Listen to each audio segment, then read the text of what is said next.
关注人工智能的朋友们，大家好，我是键盘上的上档键。您看到了这个视频，说明您已经站到了时代的风口浪尖之上，已经超越了这个世界上的绝大多数的普通人。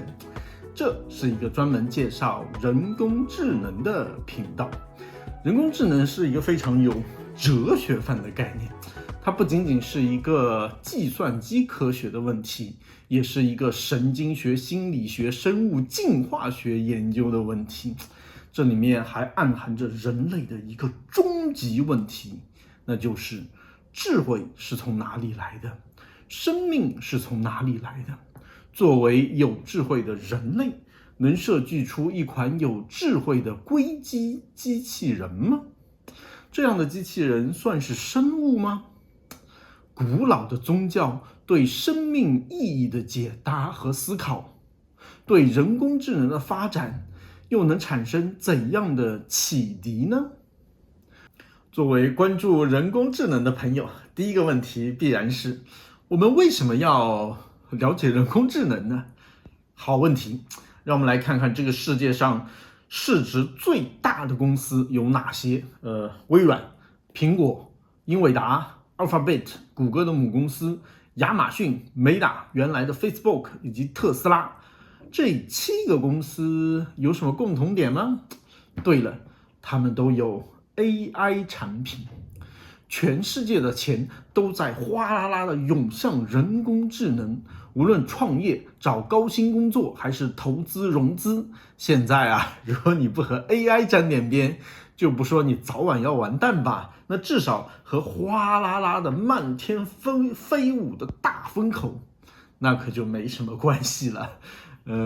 主播有一个美好的愿望，希望能通过本频道把散落在世界各地而又志同道合的朋友们联系起来，一同讨论人工智能的方方面面，从技术发展到社会冲击，从历史沿革到商业布局，让我们团结一致，一起来应对 AI。 关于人工智能，大家都关注哪些问题呢？主播在做这个视频之前，那么做了一个简单的调研，那么这里呢就把大家最关注的前3名的问题列出来。第一个问题大家都会猜到，就是我的工作会被人工智能取代吗？那么第二个问题大家就会更进一步问的就是我们如何能在人工智能的滚滚洪流之中找到自己的位置，我们该做些什么，从而使自己可以勇立潮头，成为人工智能的弄潮儿。第三个问题那就会出现哲学范儿了。那么为什么现在 AI 开始作诗画画谱曲，那么把人类的诗情画意都据为己有了， AI 是不是应该去搬砖打扫卫生上流水线吗？人工智能的发展方向是不是搞反了呀？社会对 AI 的发展是不是该有所反思呢？这些问题都会在以后的视频中逐渐的和大家提及，并且抽丝剥茧的和大家一起讨论。宋代大诗人苏轼说：“博观而取约，厚积而薄发。”意思就是说，在读了很多书，了解了事情的方方面面之后，才能简单扼要的去领悟事情的真谛。回答人工智能的问题呢，也是如此。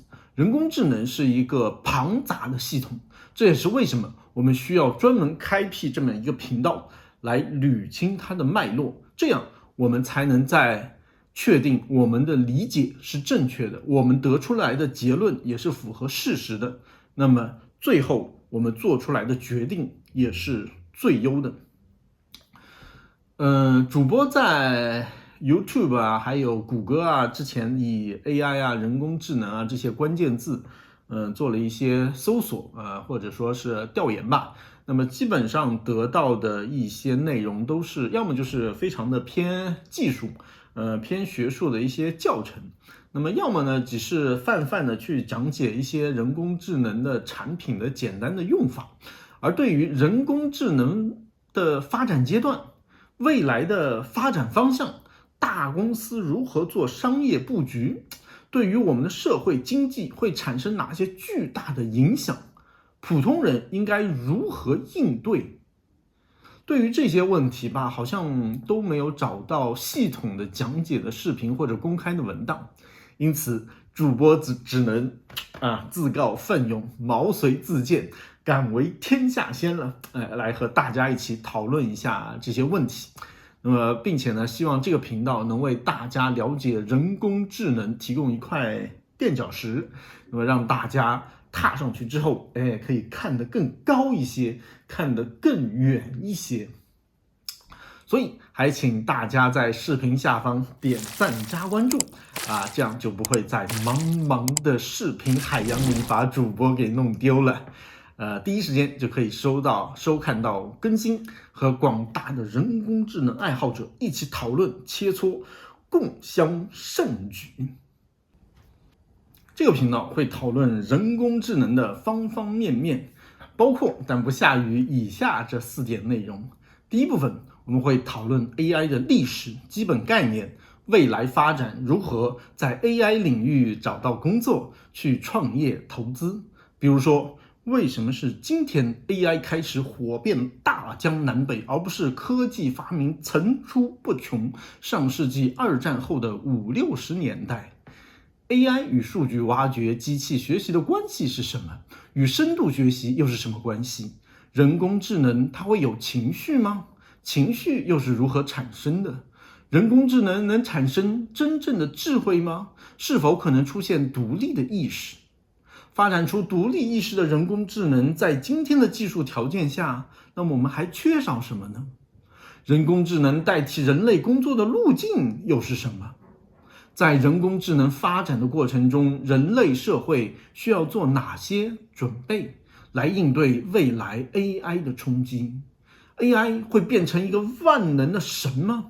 如此种种的问题，我们都会深入浅出的来讨论，以及在未来无限的可能性中去寻找那一丝一丝的确定性。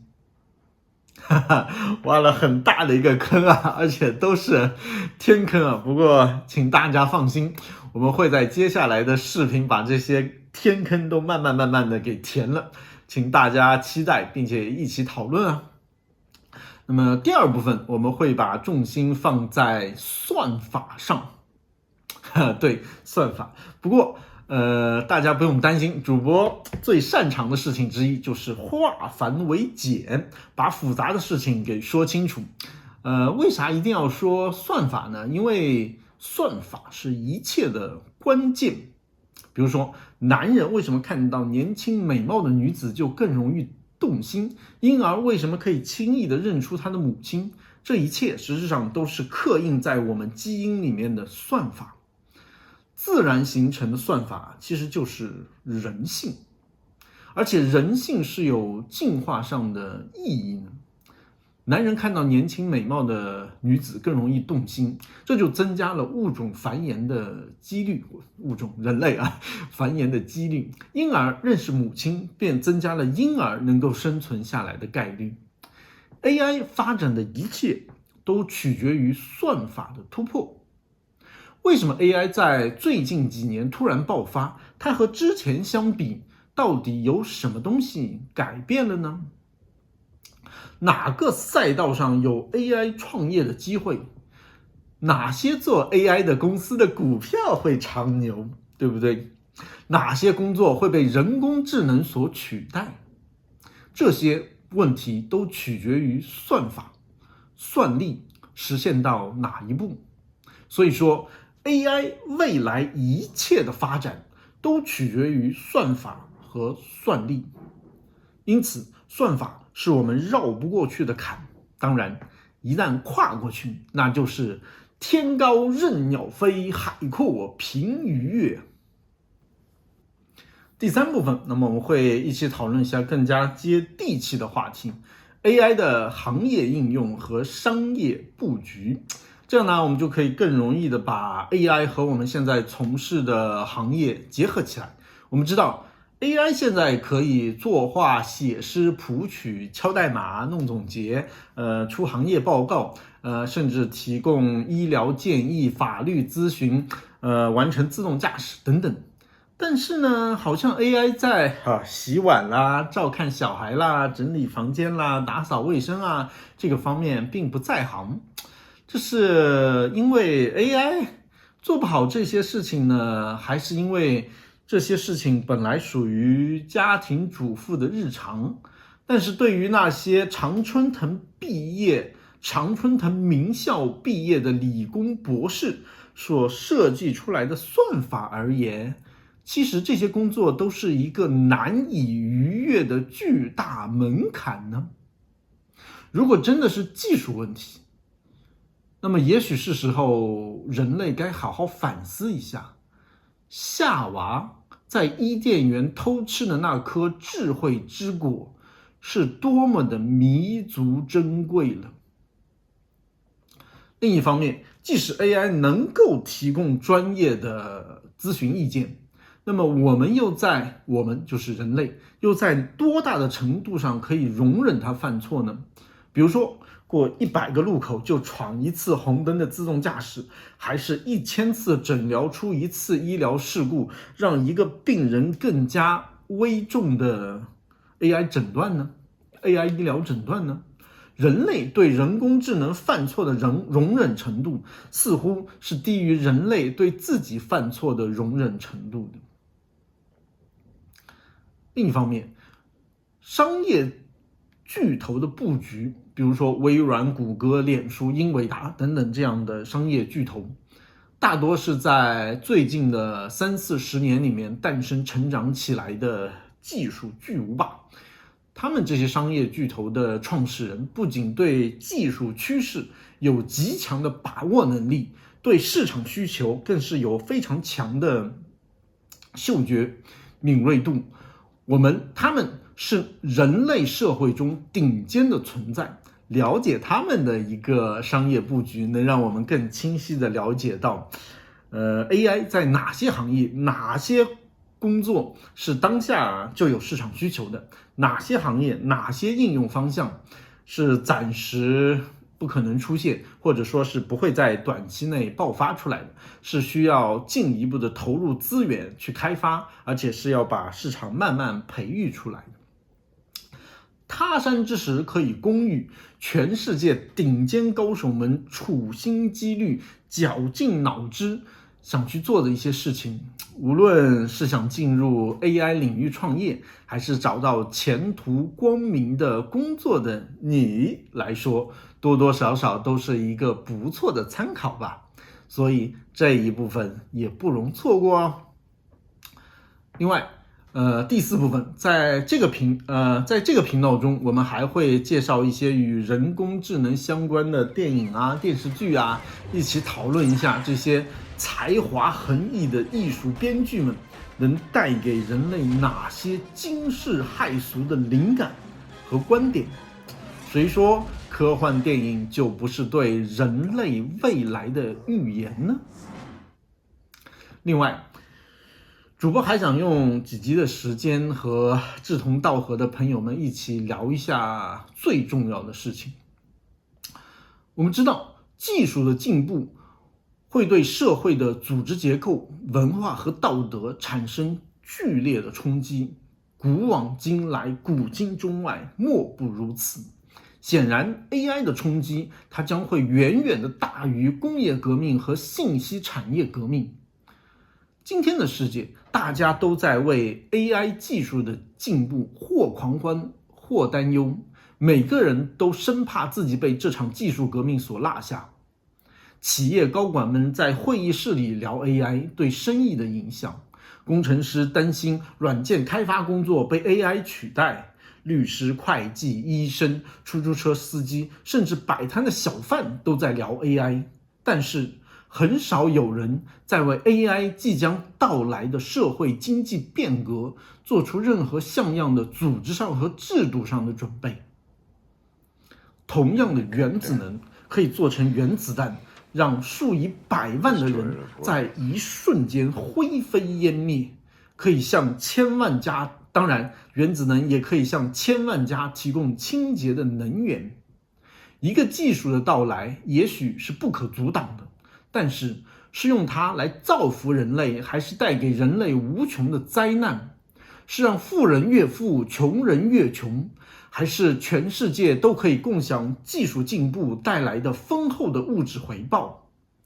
这取决于我们每一个人，取决于我们今天的行动，取决于我们如何去组织这个社会，如何去分配资源。即使当这个 AI 系列视频结束了，但是通过 AI 建设美好家园的任务才刚刚开始。主播愿与朋友们一起迎接 AI 的到来，共同行动起来，为人类社会的变革多做一些准备。最后再次感谢您的观看，之后预计大概每2周更新一集，还麻烦您高抬贵手，点赞关注，欢迎在评论区留言讨论。那么我们下期再会。